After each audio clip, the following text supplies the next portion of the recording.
I'm Logan Crawford, and right now on Spotlight, we're delighted to introduce you to James Kleiner. He's the author of a heartwarming memoir called Landing on My Feet. For 33 years, James dedicated his life to educating young minds, navigating the triumphs and challenges of the teaching profession. But his journey wasn't just about imparting knowledge. He learned valuable lessons too. Join us right now as he shares his unforgettable experiences, the impact of his mentors, and the joys of inspiring the next generation. We're delighted to have this very talented author join us here today on Spotlight, and we ask viewers like you to support writers like him by subscribing to our channel and by purchasing his delightful book. The links are below this interview. James, great to see you here today on Spotlight. Thank you, Logan. Great to be here. Tell me about the title, Landing on My Feet. It caught my attention, that's for sure. Well, I had a bunch of different instances in my career where, things were going great. I was in the school system teaching. I was happy. And then all of a sudden, it was like the rug got pulled out of from under my feet. And I had to do something. I had to make some decisions. And in all cases, I was able to land on my feet. So that's where the title came to mind. Exactly. And that's kind of the secret to life is we're all going to take falls.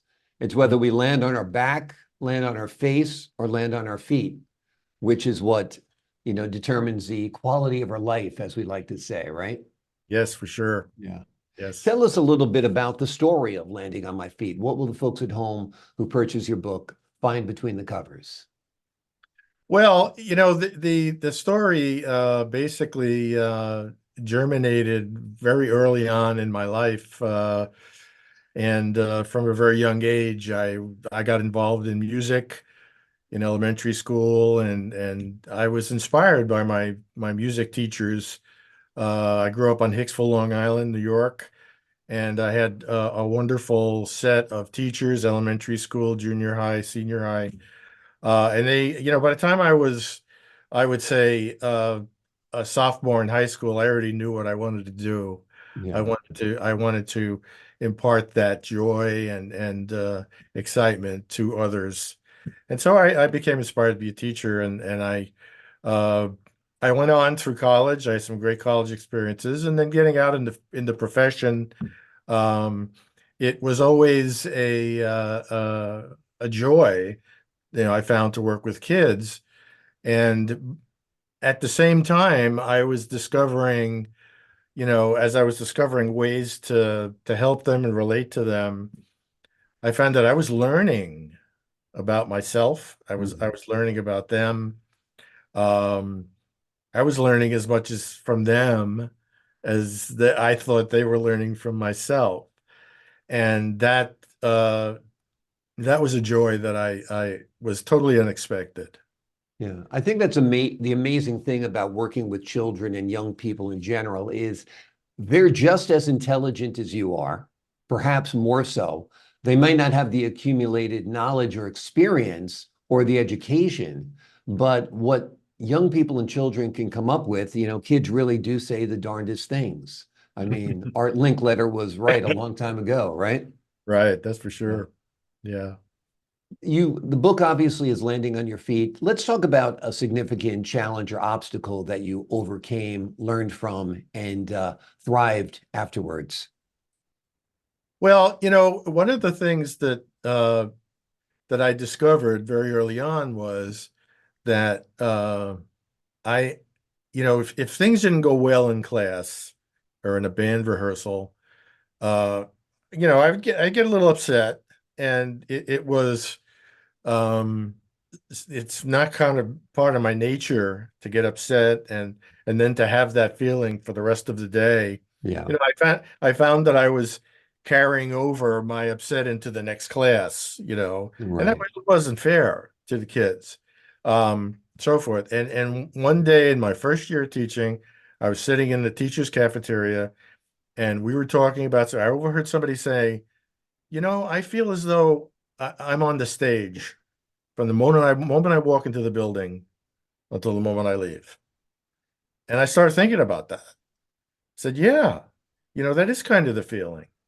I said, I wonder if when I get into front of the band for rehearsal, let me act like the conductor. And if something doesn't go right, I can act a little bit upset and get what I want. But then when the rehearsal's over, the play is over, Mhm. and I'm back to myself. Yeah. And that seemed to work. Yeah. I was able to get to the next class and start from scratch. Yeah.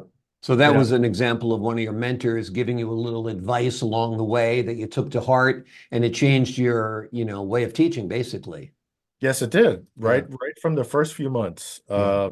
And that was a really important thing for myself. You're also blessed, teaching music and band in that you often have some of the best students in school, right? They tend to be the more educated, higher IQ, less disciplinary problems, that kind of thing, right? Yes, and I've always felt very fortunate in that respect. But there's a few chapters in the book in which I talk about kids that were troubled Yeah. or had problems at home. Um, and guidance counselor would tell me, the only reason that this kid wants to come to school is because of your band. Yeah. And then I've had autistic students, and how to deal with them. Uh, Mm. and I learned some very important lessons there too. So, Yeah. you It's know, it's very, very true. I mean, so many kids don't find a lot of reward in the academics part of t school. They do find it in the after school activities and they do find it in the arts.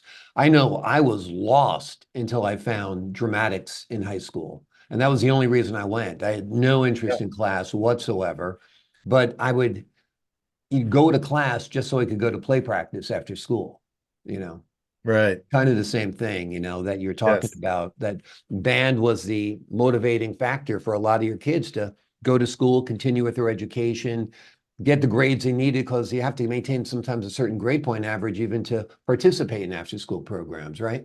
that's correct. That's Yeah. correct. And we often had 7 a.m. jazz band rehearsals, or after school marching band rehearsals. Yeah. And the kids were there. It Yeah. was tough for me to get up that early, I but know. they were there and they were ready, and there's nothing better than starting your morning off playing some jazz. Exactly. I, Well, I do every morning. I'm not playing it myself. I'm playing it on my home speaker. That's true. But yeah. that is great. And it's amazing. Kids wouldn't get to class by 7 a.m., but they have no problem playing, jazz or blues music at 7 a.m., which is terrific as well. Um, yeah, you bring me a lot down memory lane. We did MAME in high school, and I was Beauregard, Jackson, Oh, Pickett, Burnside. And it was just a lot of fun with the band. And we had a very hellish conductor, though, but I won't talk about him right now. Very tough priest by the name of Father Lancelotti. Nice guy, but very wow. hard on us guys. Wow. Wanted to ask you, what was it like going down memory lane yourself when you're writing this book? That must have been quite a joy, right?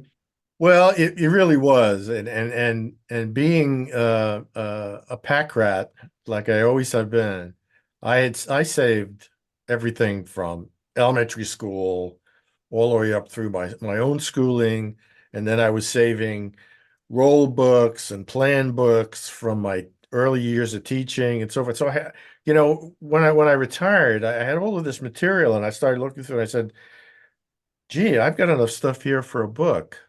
Hmm. If I can just organize it and uh, so forth. And so that was I was amazed at my memory, Mhm. to be able to go back and sift through what happened on this day, what happened on that day, and I even had some dates written down Yeah. in the stuff that I had.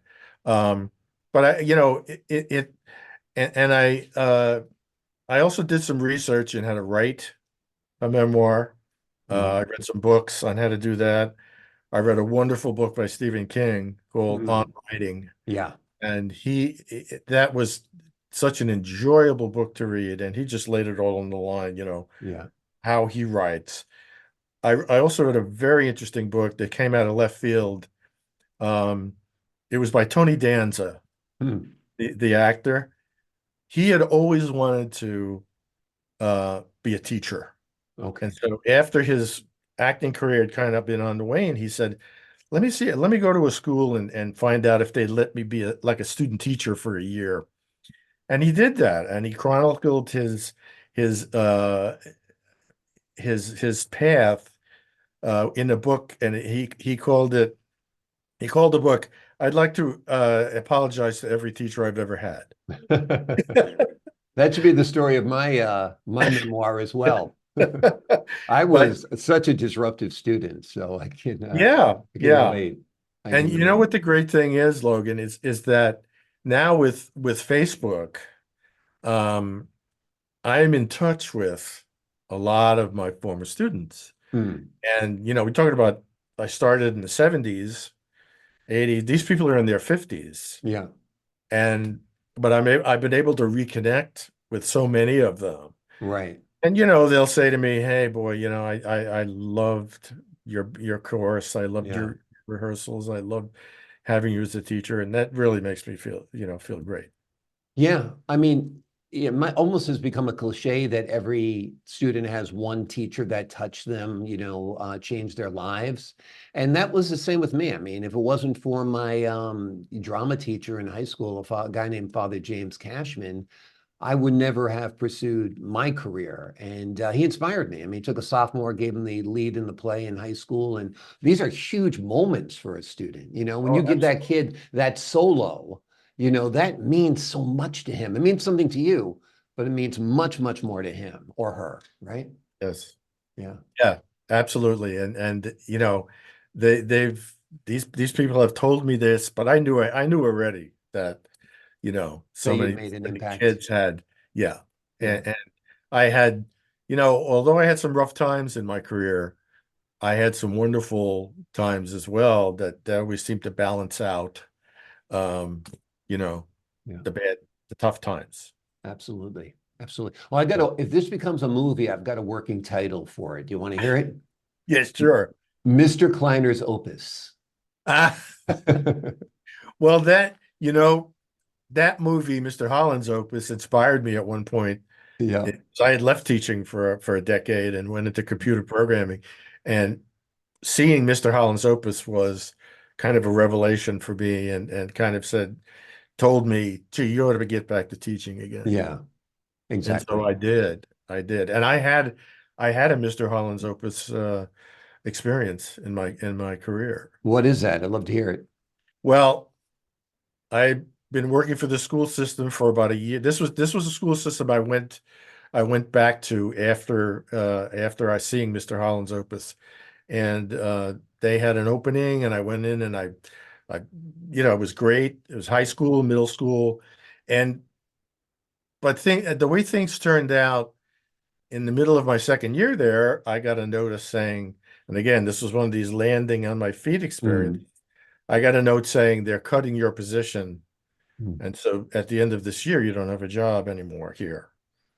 And I immediately went out in networking, and I was able to get a job. Uh, but it caused me to have to leave this school system before the end of the year. Mm. And on my last day, I was packing up, and I had a phone call saying, "Mr. Kleiner, could you report to the auditorium?" And I went down, and I'm wondering what's going on. And I walked in, and there was my band sitting on the stage, and the principal, and the auditorium was filled. The whole school was sitting there, and they just wanted to thank me for my time there, and they gave me a beautiful plaque and a T-shirt that they all signed, and everything. That was my Mr. Holland's Oath. I Wonderful. I I don't know how I got through speaking to the Yeah, crowd. I would have been teary-eyed I for was, sure. Maybe yeah. even weeping openly. So I actually had a Mr. Holland's Opus moment No, that's myself. wonderful. Well, it was well deserved because obviously you care deeply about your profession. You care deeply about the children you teach and taught. So it's great. And it's been great talking to you. The name of the book is Landing on My Feet by James Kleiner. For More than 3 decades, he dedicated his life to young people, helping them navigate their lives in education and in music. And he learned some things along the way, and you'll learn some things about your own life and your own journey by reading his. It's a terrific story. James, thanks so much for being our guest here today on Spotlight. My pleasure. I enjoyed it, Logan. I enjoyed it as well. To the folks at home, I'm Logan Crawford, thanking you for your time this time. Until next time on Spotlight.